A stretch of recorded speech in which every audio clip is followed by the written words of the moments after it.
¿Qué tal? Buenos días.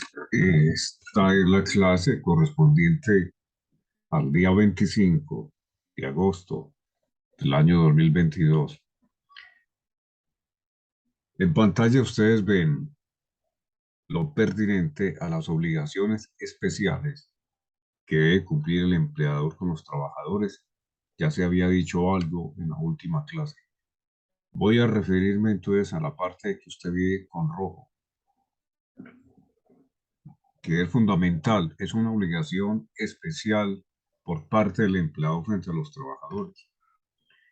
Dice la norma que se le debe pagar la remuneración pactada según las condiciones establecidas en el contrato. Pagar la remuneración pactada significa pague de acuerdo a lo que se estableció. Si le va a pagar cada 15 días, así le debe pagar cada 15 días, no cada 18. Si le va a pagar todo en dinero, hágale pago en dinero todo. Si hay algo en especie, páguele en especie lo que pactaron. Si se pactó, por ejemplo, que iba a recibir bonificaciones como parte del salario, páguele las bonificaciones. Entonces, es dele cumplimiento a la ley, pague lo que tiene que cancelar conforme a lo establecido en el contrato de trabajo. Y la pregunta es sobre los contratos verbales. Pues sí, se debe actuar de buena fe por parte del empleador. Pero como hay empleadores que no actúan de buena fe y el contrato es verbal, de pronto el empleador empieza a actuar de manera ilegal y no le cumple al trabajador con su salario según lo pactado. Por eso, una reiteración más, o nuevamente reitero, es lo recomendable es que todos los contratos de trabajo sean por escrito. No se le olvide tal situación. No se le olvide cuando usted esté trabajando. Exija que su contrato sea por escrito. Cuando usted contrate trabajadores, hágale los contratos a los trabajadores por escrito. Cuando usted representa al empleador, que los contratos sean por escrito. Y de esa forma, ambas partes saben cuáles son sus derechos y sus obligaciones. Esa es la prueba. Sigue la diapositiva indicando lo siguiente: guardar absoluto respeto por las creencias, sentimientos y dignidad del trabajador. O sea, al trabajador hay que respetarlo, hay que respetarle sus creencias, hay que respetarle los sentimientos que tiene. Al trabajador hay que tratarlo con dignidad. Eso es una obligación especial que la ley le impone a los empleadores. Trate a los trabajadores con dignidad, respete las creencias del trabajador, respete los sentimientos, pero tenga cuidado con esto.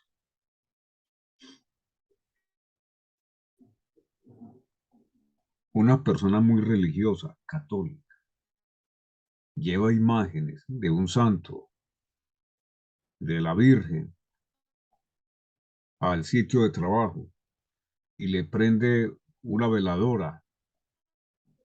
Eso hay que prohibirlo.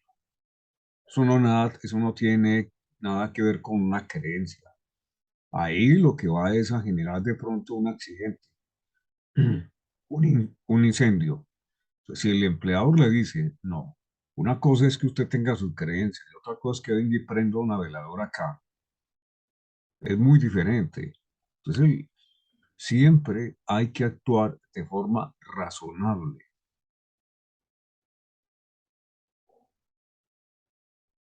No puede el trabajador decir, es que usted no me está respetando lo que la ley establece, no está respetando mi creencia, mi sentimiento. Es bien diferente, ¿no? Hablando de sentimiento. un trabajador o trabajadora de manera permanente están llorando en el trabajo. ¿Por qué? Porque tienen un gran sentimiento hacia una persona que se fue. Pues si eso se va volviendo algo ya que perturba el trabajo, el empleador lo que debe hacer es envíe a ese trabajador a una terapia, porque es que no puede seguir con esa lloradera en el trabajo. Si no se siente bien psicológicamente, entonces que lo evalúen, porque tampoco puede ser de un trabajador o una trabajadora llorando permanentemente y eso entorpece las labores.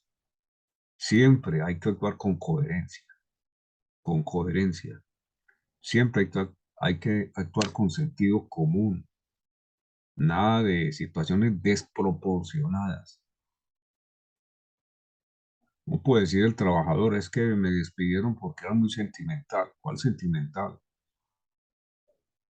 Se pasó llorando todo el tiempo, se le dio la oportunidad de que fuera asistido por un profesional de la salud, se le dio el tratamiento y ya hay una situación totalmente anormal, llorar de manera permanente que no le permitía realizar el trabajo.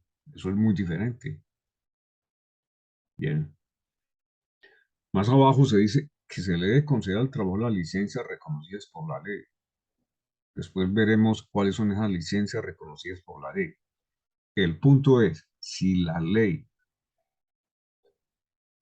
establece que el trabajador que está viviendo una determinada circunstancia es merecedor de una licencia, el empleador se la debe otorgar porque lo dice la ley. Es una insistencia que yo mantengo para que usted, estudiante o trabajador, futuro empresario, futuro representante del empleador, se basen estrictamente en lo que la ley establece. La ley es el código. El código hay que estudiarlo. Si el trabajador tiene derecho a que se le concedan unas licencias por ley, no se las puede negar el empleador.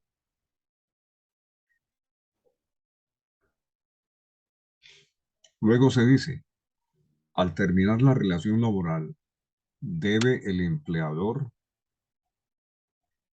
expedir al trabajador una constancia en la que conste la labor, el tiempo de servicio y el salario. Esa es la constancia, no más. No es que dé buenas recomendaciones, eso no le establece la ley. Simplemente es, si lo solicita el trabajador, donde conste que trabajó en ese lugar,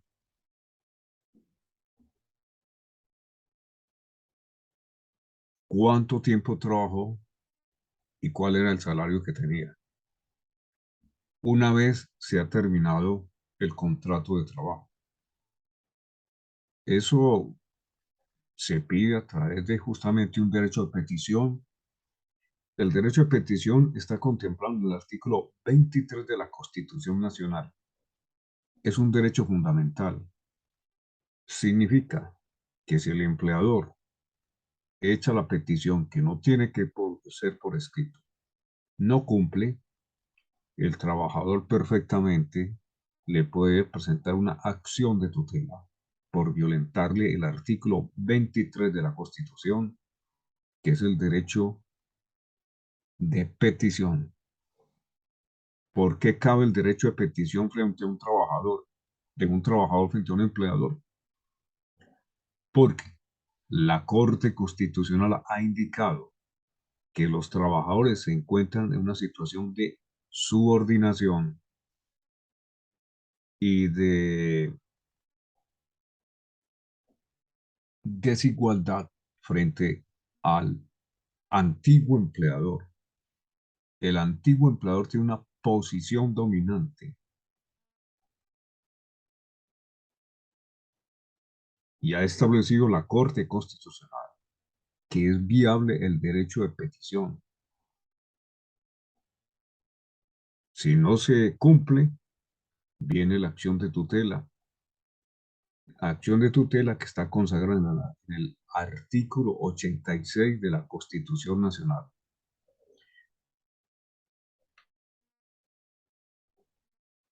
Otro aspecto que trae la ley sobre las obligaciones especiales del patrón es el siguiente: retribuir los gastos si el trabajador tuvo que cambiar de residencia para cumplir con la labor. Retribuir los gastos si el trabajador tuvo que cambiar de residencia para contribuir con la labor. No si fue por decisión del trabajador cambiarse de residencia. No. Por ejemplo,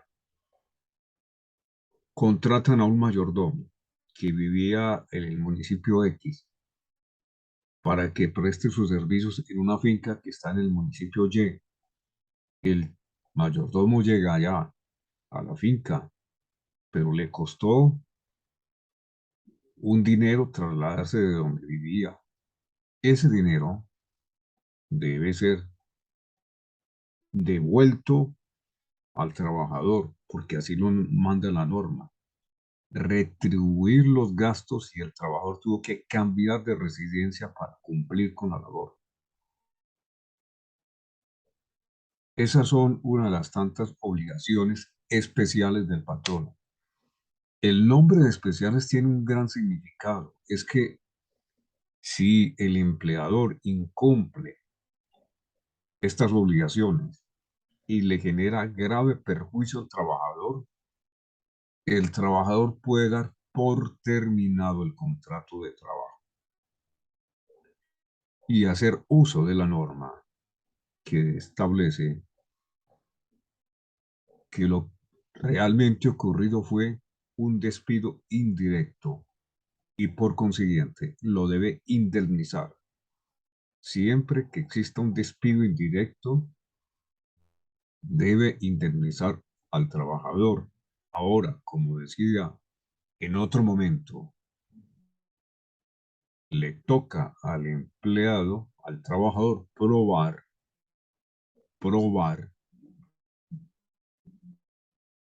que el empleador no ha cumplido con estas obligaciones especiales o cualquiera de ellas y motivar, dar los motivos por los cuales rompe el contrato de trabajo y exige la indemnización bajo el argumento que lo producido fue un despido indirecto. He dicho esto en varias ocasiones, ya usted tiene que familiarizarse con el tema y que puedo preguntar sobre el asunto en cualquier momento. Y reitero, siempre, todo lo que diga en clase, sea física o de esta forma, es susceptible que lo pregunte en los exámenes. Así que estudie. Lo que no entienda, pregúntelo a tiempo. Yo insisto en esto, no me pregunte en vísperas del examen, ya cuando tiene la hoja del examen en la mesa para que le aclare una duda. Ese no es el momento oportuno. Pregunte antes. Y para poder preguntar, sepa qué está preguntando. Y mi obligación como profesor es responderle, aclararle la duda. Pero cada cosa tiene su momento. Lo primero es que usted estudie, no que llegue a preguntar sin haber estudiado absolutamente nada del tema. Continúo.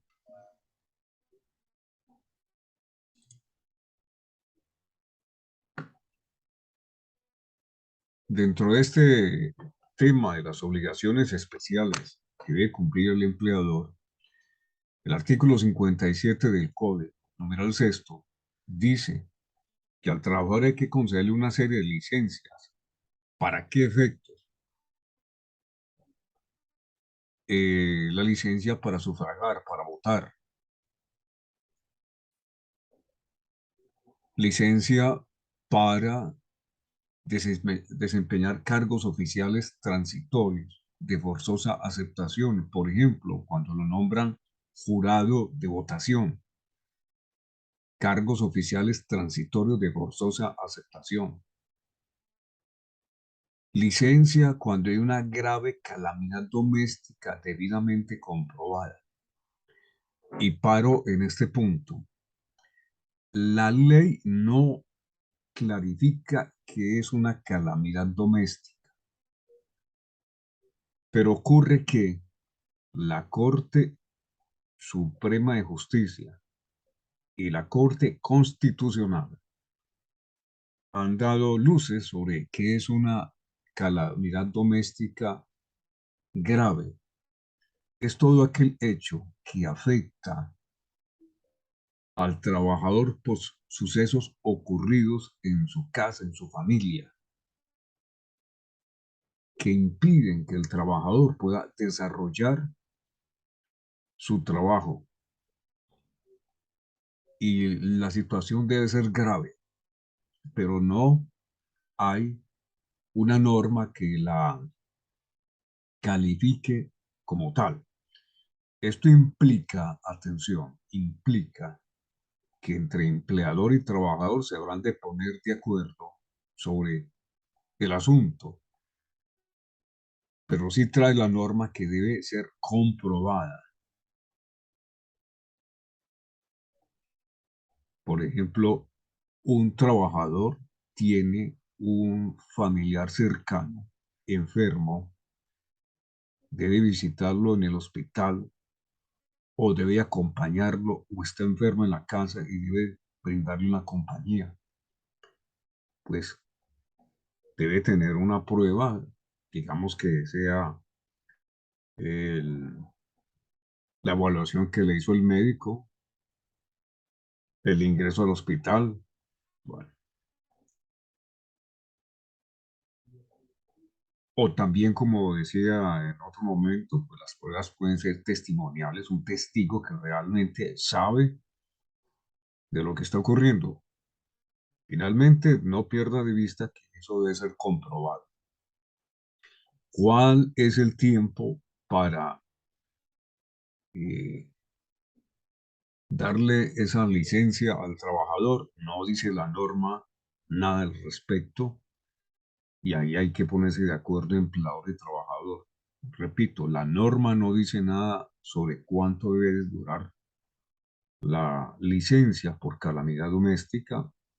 Es un asunto de ser razonables, coherentes y deben ponerse de acuerdo empleador y trabajador sobre tal aspecto. Permiso que deben conceder los empleadores a los trabajadores sindicalizados.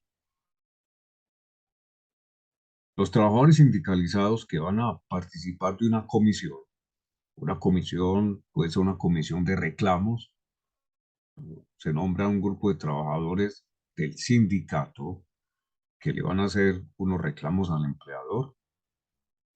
Eh, a manera de ejemplo, pues se les tiene que conceder el permiso para poder desempeñar esas comisiones sindicales.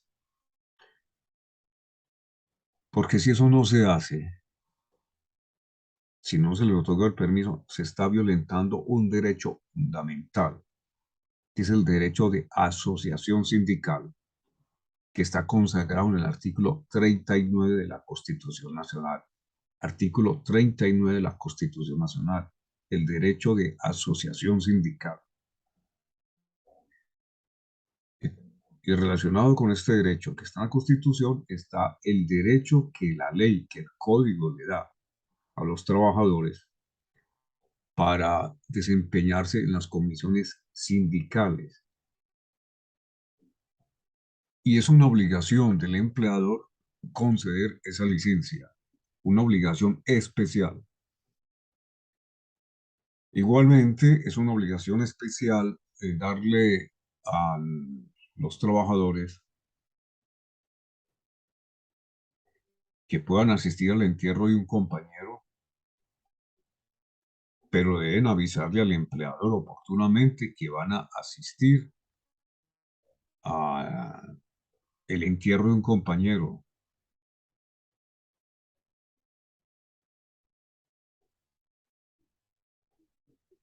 Eh, en todo caso, la ausencia del trabajo, porque tienen el permiso, no debe perjudicar el funcionamiento de la empresa. Entonces ahí tiene que haber un diálogo, una concertación entre empleadores y trabajadores frente a la circunstancia de asistir al entierro de un compañero de trabajo. En los reglamentos de trabajo se establecen lo pertinente a las licencias que se ha mencionado. En los reglamentos de trabajo se debe quedar claro cómo habrán de ser las condiciones para las licencias mencionadas. Las empresas deben tener un reglamento de trabajo. Ya ese tema lo trataré en su momento. No es opcional tener reglamento de trabajo. Si la ley lo exige, hay que cumplirlo. Y el reglamento de trabajo tiene unas condiciones, unos requisitos a cumplir.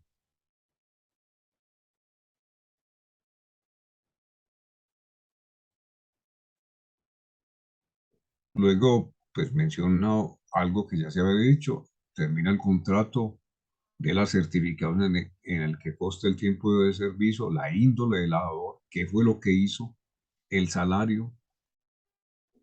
Si el trabajador lo solicita, atención con esto que los trabajadores a veces no le ponen atención y de pronto el empleador tampoco.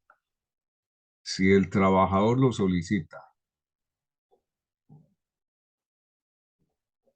se le practica un examen sanitario de egreso, siempre y cuando durante la permanencia en el trabajo se haya sometido el trabajador a un examen médico. ¿Qué quiere decir esto? Generalmente, el trabajador debe pasar por un examen médico de ingreso, ¿sí? Pero no solamente ese único examen. Puede ser que el trabajador solicite que se le haga un examen médico de egreso. ¿Para qué? Para que se determine cómo eran las condiciones físicas y mentales cuando ingresó a trabajar y cómo fueron esas condiciones físicas y mentales cuando ha terminado la labor. Esto es importante porque puede ser que por la labor que desempeñó haya adquirido una enfermedad profesional o un accidente de trabajo que haya sufrido y su salud se haya visto mermada. Y es muy importante para efectos de una posible pensión de invalidez por enfermedad profesional o por accidente de trabajo. Por eso el trabajador debe saber cuál es su salud cuando termina el contrato. La norma dice además, se considera que el trabajador, por su culpa, elude, dificulta, dilata el examen cuando han pasado 5 días a partir del retiro y no se presenta donde el médico para que se le practique el examen correspondiente, a pesar de que el empleador dio la orden para que se practicara el examen. Sin embargo, el trabajador no lo hizo. Tiene 5 días para tal examen. Los empleadores entonces deben saber que no es algo caprichoso del trabajador pedir que se le haga ese examen de egreso. No puede pensar, este tipo no se pasó sino molestando durante toda la presencia en la empresa y ahora que terminó la empresa ya es que se le ocurrió que le tenía que hacer practicar un examen médico. No es que se le ocurrió, es que la ley lo dice. La ley lo dice, ahí está. Artículo 57, numeral sexto. Obligación especial del empleador, y lo anoté con rojo. Cumplir el reglamento. El reglamento de trabajo no es solamente para que el trabajador lo cumpla. El empleador debe cumplir el reglamento de trabajo. Mantener el orden, la moralidad y el respeto a las leyes. Cumplir el reglamento, mantener el orden, la moralidad y el respeto a las leyes. Eso debe hacerlo el empleador. Debe hacerlo el empleador. Una anotación adicional a lo que acabo de comentar, pero que ya lo he dicho en otro momento. Esta es la ley que deben cumplir los empleadores. Si incumple la ley el empleador, yo les vuelvo a insistir que detrás siempre está el fantasma del abogado, que está listo para demandar al empleador, que está listo para decirle al trabajador, aquí ya han incumplido unos derechos, y el incumplimiento de esos derechos acarrea una sanción de tipo económico. Siempre estará un abogado detrás de ese asunto. Los empleadores deben tener atención y cumplir la ley. Que los trabajadores conozcan sus derechos. Si se los ha violentado y quiere demandar, pues acudan de un abogado que conozca del tema, indudablemente. Pues si va a contratar un abogado que sea dedicado a asesorar sobre el tema de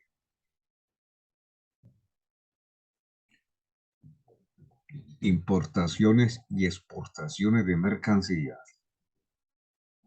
Ese abogado que va a saber de esto, extrañamente sabe sobre este asunto. Entonces, contrate un abogado que sepa del tema. Continúo. El número octavo de este artículo 57 trae algo bien importante. El empleador le tiene que pagar al trabajador los gastos razonables de venida y de regreso, y de regreso, si tuvo que trasladarse para prestar el servicio, si tuvo que cambiar la residencia, salvo que la terminación del contrato se haya producido por culpa o voluntad del trabajador. Bien importante eso, salvo si el contrato se terminó por culpa o voluntad del trabajador. O sea, lo despidieron por mal trabajador. O porque el trabajador renunció. Si el trabajador renunció, pues no hay que pagarle estos gastos.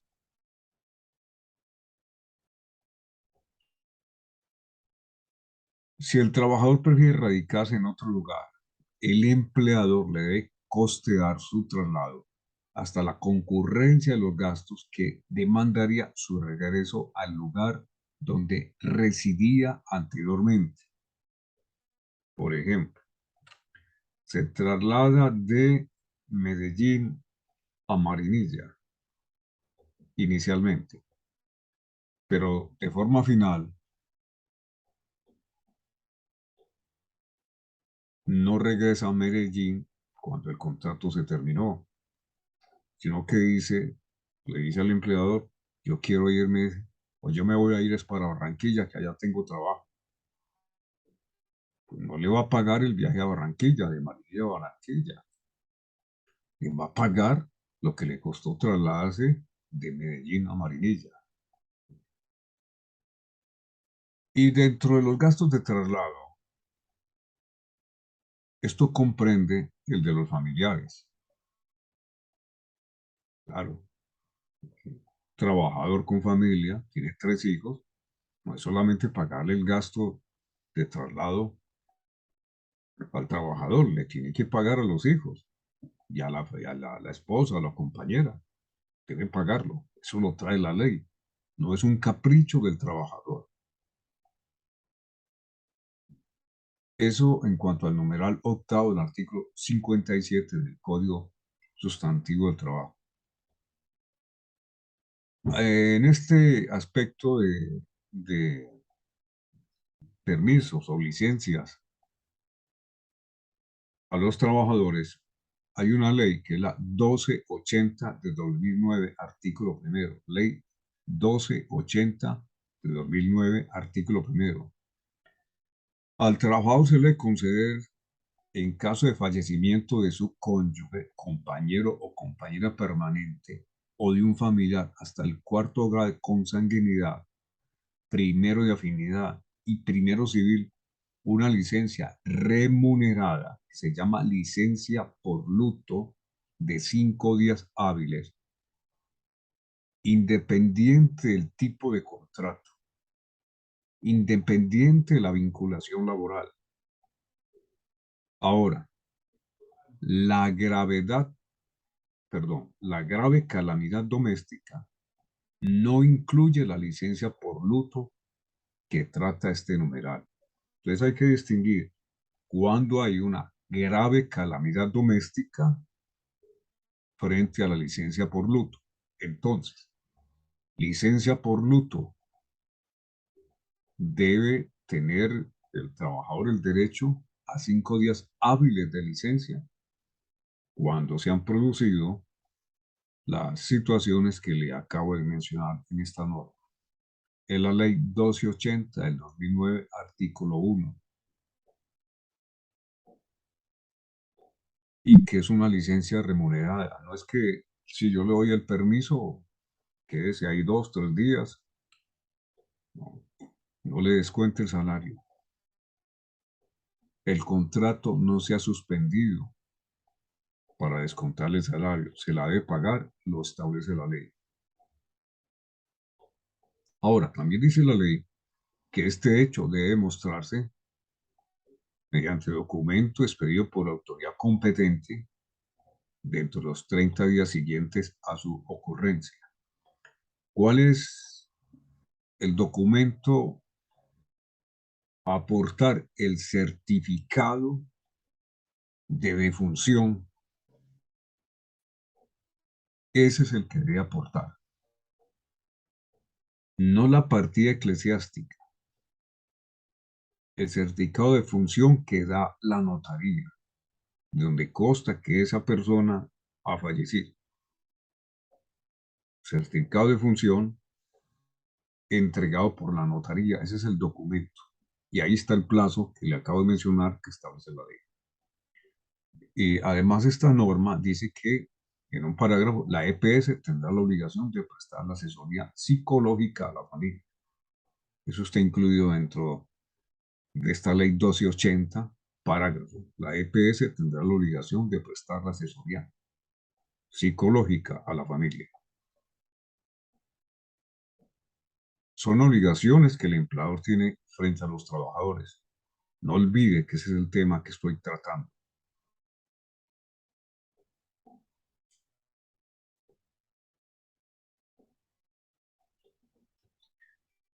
Aquí trae la ley otra obligación en cuanto a permisos que tiene que dar el empleador al trabajador,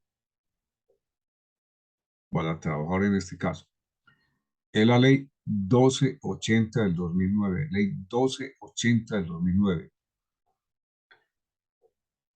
Se le debe conceder en forma oportuna a la trabajadora en estado de embarazo la licencia remunerada consagrada en el numeral 1 del artículo 236 del Código Sustantivo del Trabajo, para que disfrute de esa licencia obligatoria una semana antes o 2 semanas antes de la fecha probable del parto. Eso lo decide la madre conforme al certificado médico. Pues tiene que existir ese certificado médico eh, en donde el médico va a indicar la posible fecha de parto para que empiece a gozar de la licencia. Conforme esto último al numeral tercero, artículo 236, numeral tercero, artículo 236. Le estoy mencionando unas normas que usted debe estudiarlas. Las estoy mencionando porque usted debe estudiar y siempre le reitero, susceptible de que pregunte en un examen.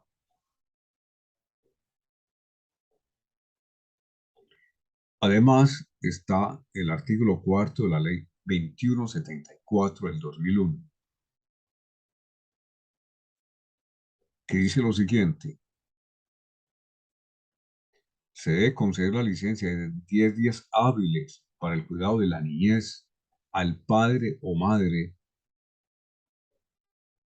o a quien detente la custodia y cuidado personal de los menores de edad que padezcan una enfermedad terminal o un cuadro clínico severo derivado de un accidente grave y requieran de un cuidado permanente o requiere de cuidados paliativos para el control del dolor y otros síntomas. Una licencia de 10 días hábiles para el cuidado de la niñez al padre o la madre frente a este evento. Cuidar al menor, a ese menor que padece de una enfermedad terminal o que tiene un cuadro clínico grave. Ese menor requiere un cuidado permanente o cuidados paliativos. Cuidados paliativos para disminuir el dolor o cualquier otro síntoma. El empleador tiene que saber que, que, que hay un derecho del trabajador en tal sentido y el trabajador igualmente necesita saber que si le está ocurriendo esta circunstancia, solicítele al empleador la licencia para tales efectos y ahí está la ley. Ley 2174 del 2001, artículo cuarto.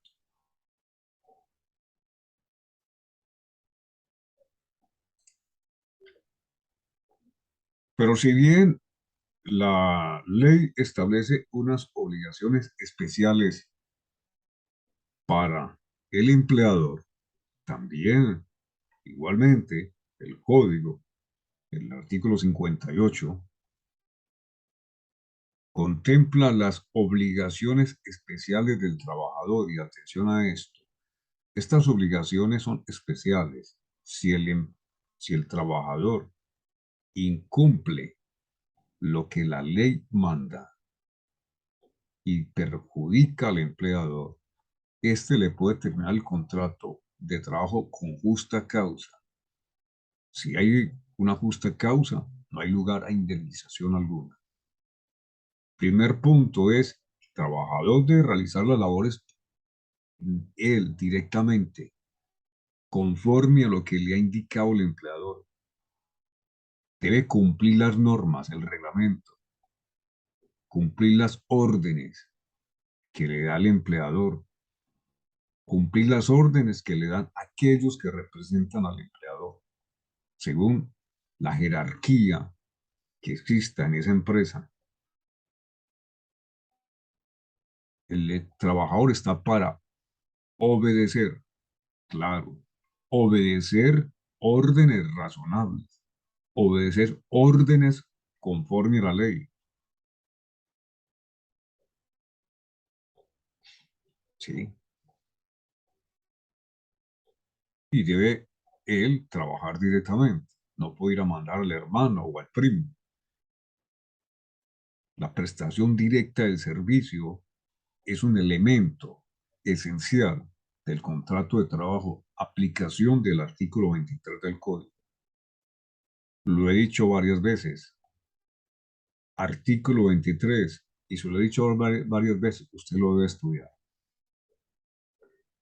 Dice la norma que le queda prohibido, especialmente al trabajador, comunicar con terceros, salvo autorización expresa, informes que tengan que ver con el trabajo, con su trabajo, especialmente sobre los asuntos que tienen una naturaleza reservada y cuya divulgación puede ocasionar perjuicios al empleador. Mira esa parte. La divulgación le puede ocasionar perjuicios al empleador. No es que el trabajador no pueda decir absolutamente nada de lo que ocurre en el trabajo, pero si lo que están mencionando por fuera de la empresa, hablándole eso a terceros, le ocasiona perjuicios al empleador, está incumpliendo la norma y puede ser despedido con justa causa. Ahora, con todo y lo que se está diciendo la norma, el trabajador sí puede denunciar delitos, violaciones del contrato de trabajo, violaciones a las normas legales ante las autoridades competentes.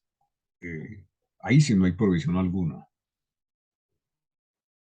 El trabajador se da cuenta, y estoy trabajando en esta empresa y esta gente es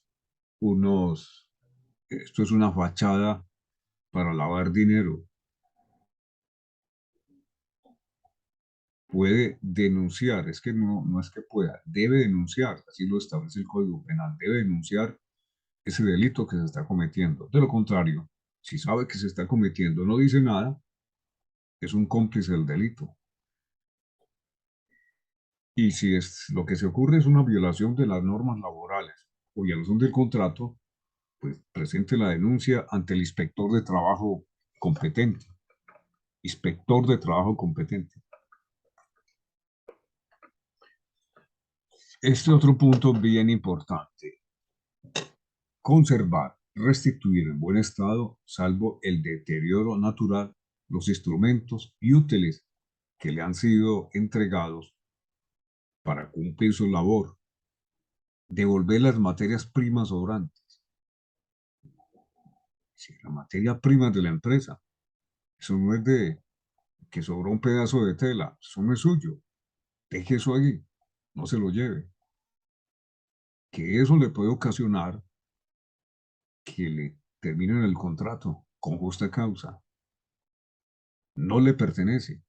Y algunos trabajadores cometen esa torpeza de estar llevándose pedacitos, ciertos lotes de materias primas, que porque eso sobró. Eso sobró, pero no le pertenece a usted, trabajador. No se coja lo que no es suyo. Conservar y restituir en buen estado los implementos, las herramientas, sí. Consérvelos y devuélvalos en buen estado. Ahora, que por el uso racional, sin desproporción, esa herramienta, ese utensilio se va gastando, pues no puede ir a devolverle eh, como si estuviera nuevo. Un mayordomo al que se le entrega un machete para que cumpla sus labores, pues lo está usando y el machete se gasta. Cuando se le termine el contrato, pues devuelve el machete, si es que existe todavía, ¿no? Pero no le puede decir el empleado, devuelve el machete tal como se lo entregué recién comprado al almacén. Hubo un deterioro natural. Continúo. Guardar rigurosamente la moral en las relaciones con sus superiores y compañeros. Continúo. Comunicar oportunamente al empleado las observaciones que estime conducentes para evitar daños y perjuicios. Eso es muy importante. Si un trabajador ve que hay algo que eh, está causando daños o va a causar un perjuicio, debe comunicarle eso al empleador, no quedarse callado. El empleador ve, un trabajador ve, "Ah, desaparece, va a caer, se va a caer sobre estas máquinas. Como el dueño no viene por acá mucho, entonces yo me quedo callado a ver qué pasa, ¿no? El asunto es comunique o intente comunicarle al empleador, mire, aquí hay un daño en una pared que puede traer un perjuicio. Si no lo hace y finalmente la pared se cae, a manera de ejemplo, daña una máquina, se le despide con justa causa al trabajador, se le despide con justa causa. O sea, los trabajadores deben cuidar su puesto de trabajo, que no está fácil conseguir trabajo. Entonces deben cuidar el trabajo. Continúa la norma. Prestar la colaboración posible en casos de siniestro o de riesgo inminente que afecten o amenacen las personas o cosas de la empresa o establecimiento. Un siniestro, una grave inundación con lodo, con agua, pues el trabajador debe colaborarle al empleador para que se normalice la actividad de la empresa. Ahí es si lo llamaron, vea, esto se inundó y de noche, pues, vaya y ayude a la emergencia. Se cayó el techo por un temblor. Hay unas máquinas que están mm, afectadas. El techo cayó encima de ellas. Pues vaya, ayude si es posible para que se vuelva a la normalidad. Si el empleador detecta y prueba que no ayudó, que existió negligencia, se le termina el contrato con justa causa. No colaboró y era posible colaborar. Más adelante se dice, observar con suma diligencia y cuidado las instrucciones y órdenes preventivas de accidentes o enfermedades profesionales. Como el empleador tiene la obligación de cuidar la salud y la vida de los trabajadores, pues el trabajador tiene que cuidar su vida y su salud, cumpliendo las instrucciones que le dio el, el empleador para tal efecto. Si las está incumpliendo y el empleador lo ha requerido, lo ha llamado, le está insistiendo, cumpla con las medidas para evitar un accidente o una enfermedad profesional y no lo hace, le termina el contrato y es mejor hacerlo. Termínele el contrato porque después se accidenta y ya el empleador va a tener ahí un problema adicional. Terminen el contrato con justa causa, motivando, como siempre, por qué le ha terminado el contrato. No olvide eso.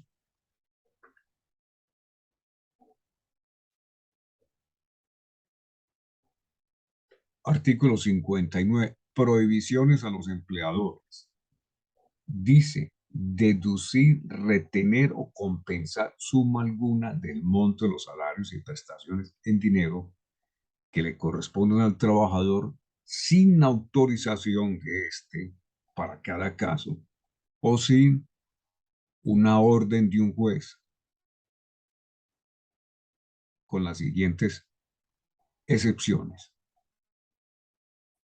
Respecto a los salarios, pueden hacerse deducciones, retenciones, compensaciones en los casos autorizados por la ley, artículos 113, 150, 151, 152 y 400, que más adelante se los muestro. Entonces, ¿qué le quiero decir? Hay, hay posibilidad que se le deduzca, que se le retenga o que se compense eh, salarios al trabajador, pero si la ley lo autoriza, si la ley lo autoriza.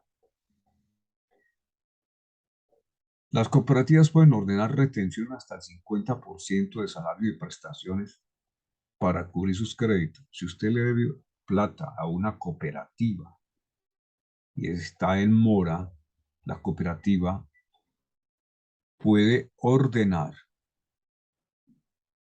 que se le deduzca hasta el 50% del salario y las prestaciones para pagar la deuda. en la forma y en los casos que la ley lo autorice. En las formas y en los casos en que la ley lo autorice. Esto también hay que seguirse a lo que establece la ley.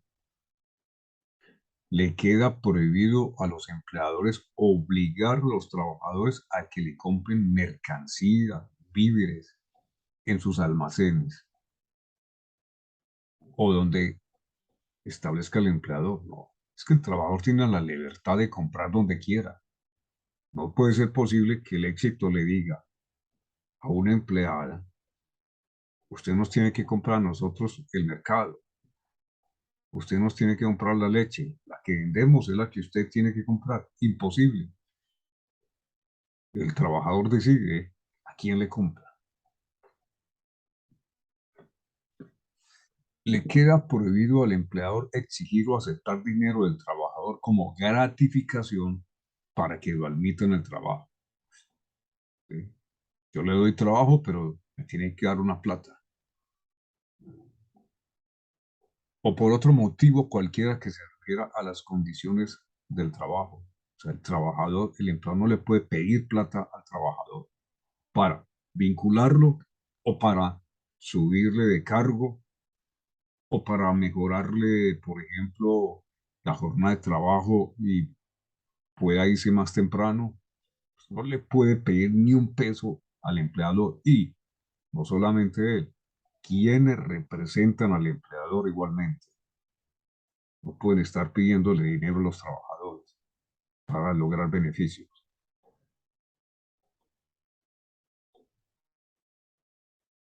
No puede el empleador presionar de ninguna forma a los trabajadores en el ejercicio de su derecho de asociación.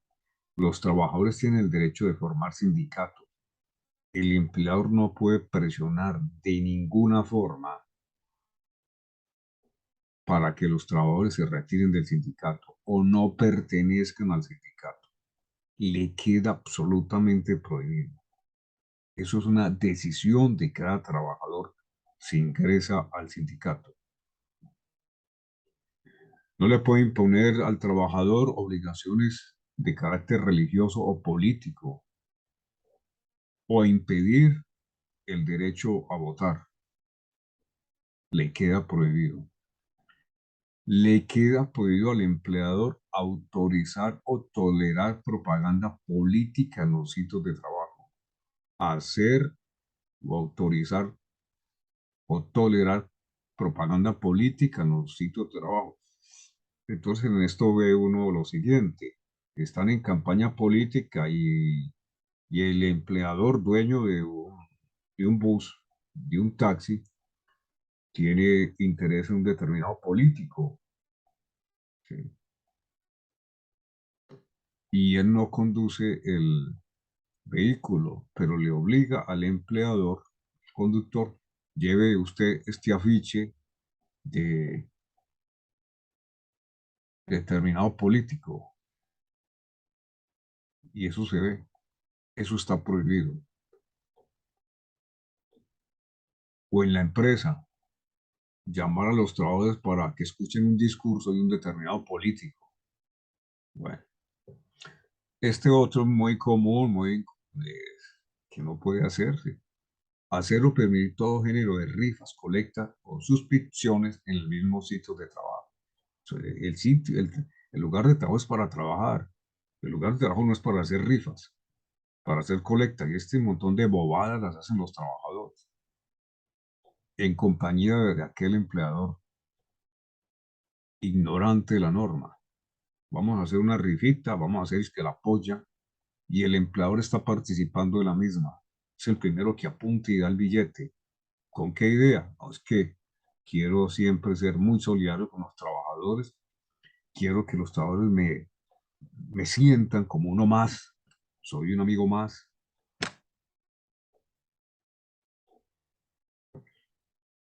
Sobre un amigo más. Los empleadores deben cumplir su papel de empleador, porque cuando se salen del papel de empleador y se convierten en un amigo, las cosas se pueden ir dañando. se pueden ir dañando. Cumpla su papel empleador y el otro cumpla su papel trabajador. Esto, en mi caso personal, también lo asimilo a los profesores. El profesor es el profesor. Mientras sea el profesor, no puede estar mostrando signos de amistad con ningún estudiante. El profesor es el profesor y el estudiante es el estudiante. Signos de afecto, signos de amistad, no debe mostrar el profesor con los estudiantes. Cada cual cumple un papel.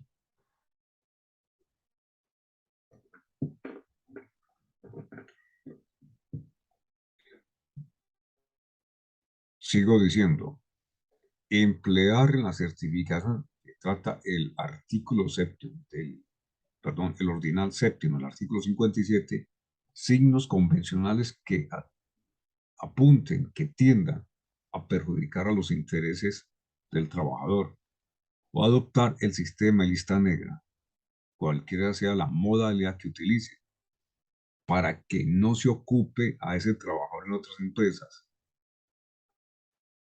para que esos trabajadores sean separados del servicio. ¿Qué es esto? Ese artículo 57, numeral séptimo, prohíbe que los empleadores lleven listas negras, es decir, unas listas en donde ahí tienen reseñado aquellos trabajadores que no deben trabajar en ninguna parte. Y esa lista negra es utilizada para evitar que ese trabajador se vincule con un nuevo empleador.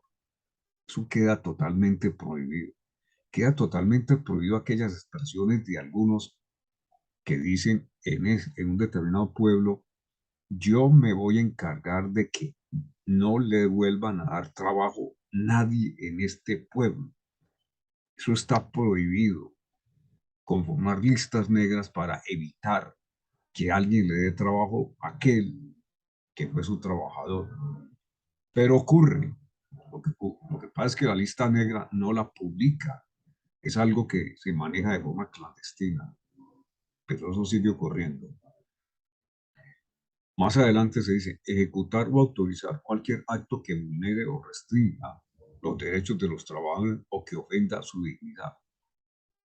Los derechos de los trabajadores hay que respetar, no se pueden vulnerar y no se puede violentar el derecho a la dignidad que tiene todo trabajador como ser humano.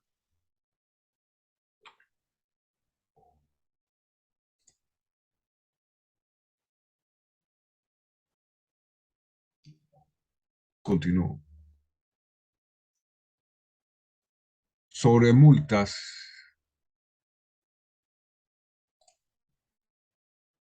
es importante esto. Artículo 13. Las multas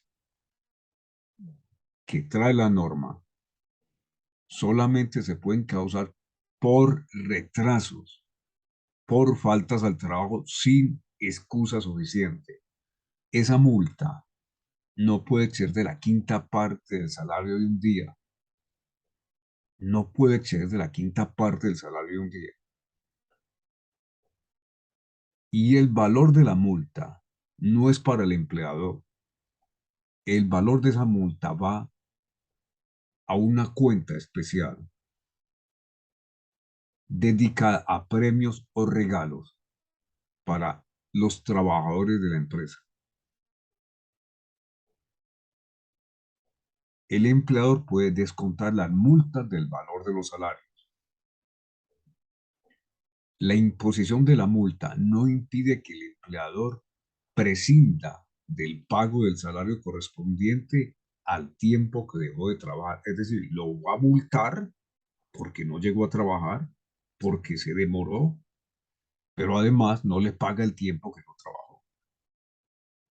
Ahora, la multa se debe realizar conforme a lo que la norma trae, la quinta parte del salario de un día. y no es para beneficio del empleador. 150 sobre los descuentos permitidos. Son permitidos los descuentos por cotas sindicales. O sea, ¿por qué? Un trabajador cuando ingresa al sindicato, de su salario se le va a deducir un dinero que va para el fondo del sindicato. Se le puede deducir para cooperativas y cajas de ahorro cuando están autorizados legalmente. Se le deduce para la seguridad social. Se le deduce para los efectos por sanciones disciplinarias. Sanciones que se imponen de acuerdo al reglamento de trabajo. Se pueden, de acuerdo a esta ley de 2018, descontar del salario contribuciones de forma solidaria para la educación superior, para el servicio y apoyo, para el acceso y permanencia de beneficiarios activos en la educación superior. Pero es porque eso un trabajador lo quiso, dar esa contribución, porque no es una sanción, es una contribución voluntaria. Ahora, el artículo 151 trae lo siguiente. El empleador y su trabajador podrán acordar por escrito el otorgamiento de préstamos, anticipo, deducciones, retenciones o compensaciones del salario, señalando la cuota objeto de deducción o compensación y el plazo para la amortización gradual de la deuda. Cuando no exista acuerdo, cuando el empleador modifique las condiciones pactadas, el trabajador puede acudir al inspector de trabajo para que a través de ese inspector de trabajo, se exija su cumplimiento, so pena de que se le impongan sanciones al empleador. Entonces, eso es si el empleador está incumpliendo lo que trae el artículo 151 del Código, que trata sobre la autorización especial.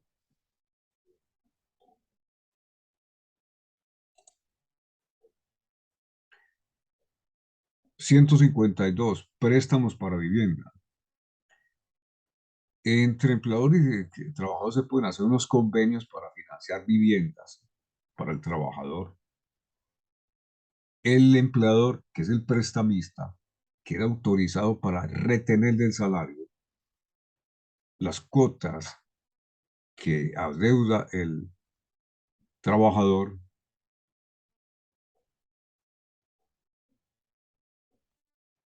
con la finalidad de que pague el préstamo con intereses y capital. El préstamo para adquirir casa, para adquirir casa.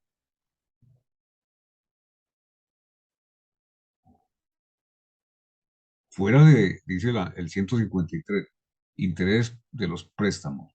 Fuera de los casos que se refiere el artículo anterior, o sea, 152, los préstamos o anticipos de salario que haga el empleador al trabajador no pueden devengar intereses. Es decir, le ha prestado 300.000 pesos, no para un uso para usarlos para préstamo de vivienda, no le puede cobrar intereses. Ahí no le puede cobrar intereses. El 400, ya lo había mencionado, retención de cuotas sindicales.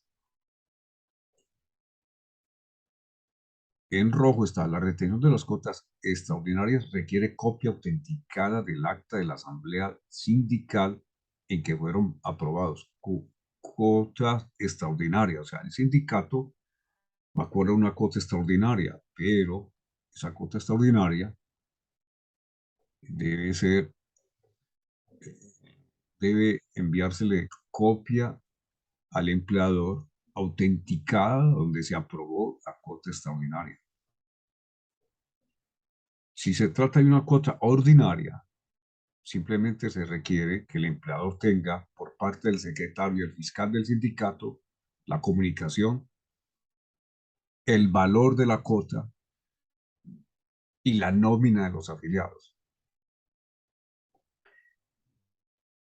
Después se dice, la cuota desaparece, no hay que pagar más cuotas. Cuando el sindicato le diga al empleador que el trabajador ha renunciado o fue expulsado del sindicato,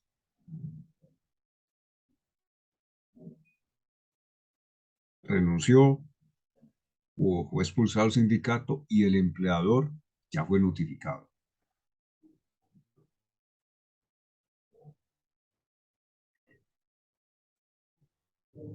Los sindicatos pueden asociarse en federaciones y confederaciones. ¿Sí? Si el sindicato en donde participan trabajadores, ese sindicato se asoció a una federación o confederación,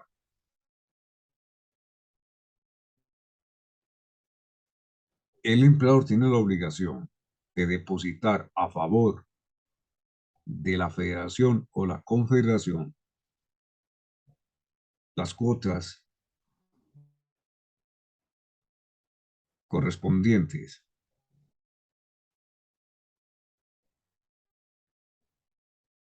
y se debe adjuntar constancia de la afiliación del sindicato a esa federación o confederación para que el empleador conozca en realidad que hace parte de la federación o confederación y poder hacer una deducción del salario que va rumbo a la federación o confederación. ¿Por qué? Porque el sindicato, reitero, se ha asociado en una federación o confederación de sindicatos. Eso es lo pertinente a la clase del 2508. Deben estudiar tema de examen. El próximo examen es el parcial, ¿no?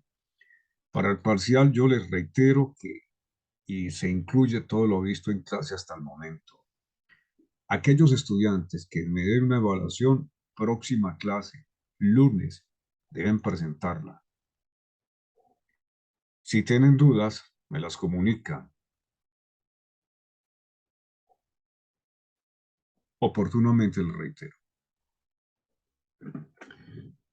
Muy bien, eso ha sido todo por hoy. Les habló el abogado Oscar Coto. Que estén bien.